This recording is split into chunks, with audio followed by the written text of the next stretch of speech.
ఒకప్పుడు డొక్కా సీతమ్మ గారు ఎంత అన్నదానం చేసేదో మహాతల్లి. ఓ బ్రాహ్మణుడు వచ్చాడు, కూర్చోబెట్టి అన్నం పెడుతోంది. ఆయన అన్నాడు, నాకు పెళ్లి అవ్వలేదు, ఇన్నాళ్లకు ఓ పెళ్లి కూతురు ఒప్పుకుంది చేసుకుంటానని, కానీ బంగారు ఆభరణం ఏదైనా పెట్టమంది, ఏదైనా ఆభరణం ఇస్తే అన్నం తింటా, లేకపోతే తిన్నన్నాడు. అప్పటికే అన్నదానానికి ఆవిడ ఒంటి మీద నగలన్నీ వెళ్ళిపోయి ఒక్క కంటి ఉంది. ఆవిడ భర్త వంక చూసి కంటి ఇచ్చేస్తానంది. ఆయన పక్కకి రమ్మనన్నాడు, అన్నీ అయిపోయాయే, ఆ కంటి ఒకటే ఉంది. ధూర్త బ్రాహ్మణుడు అన్నం పెడితే బంగారం అడుగుతున్నాడు, ఇవ్వ, తినకపోతే పోతాడన్న. తప్పు. అతిథి విష్ణు స్వరూపం, అభ్యాగతి స్వయం విష్ణు.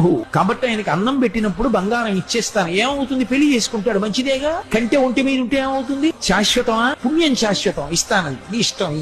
కంటి తీసి ఇచ్చింది. ఆ కంటి తీసుకెళ్లి అరిటాక్ కింద పెట్టి ఆయన అన్నం తినేశాడు సంతోషంగా. ఉత్తరాపోసనం పట్టాడు, చేయి కడుక్కోవడానికి బయటికి వెళ్ళాడు. ఊరంతా కలిపి ఎంత ఉంటుంది ఆ గన్నవరం. కాబట్టి ఆ బంగారు కంటె కనపడింది ఆకెత్తుతుంటే సీతమ్మ గారికి. అయ్యో వెర్రి బ్రాహ్మడు కంటె మరిచిపోయాడని పరిగెత్తుకెళ్లారు, కనపడలేదు. భర్తని పిలిచి వెతకమన్నారు, ఎక్కడా కనపడలేదు. అయ్య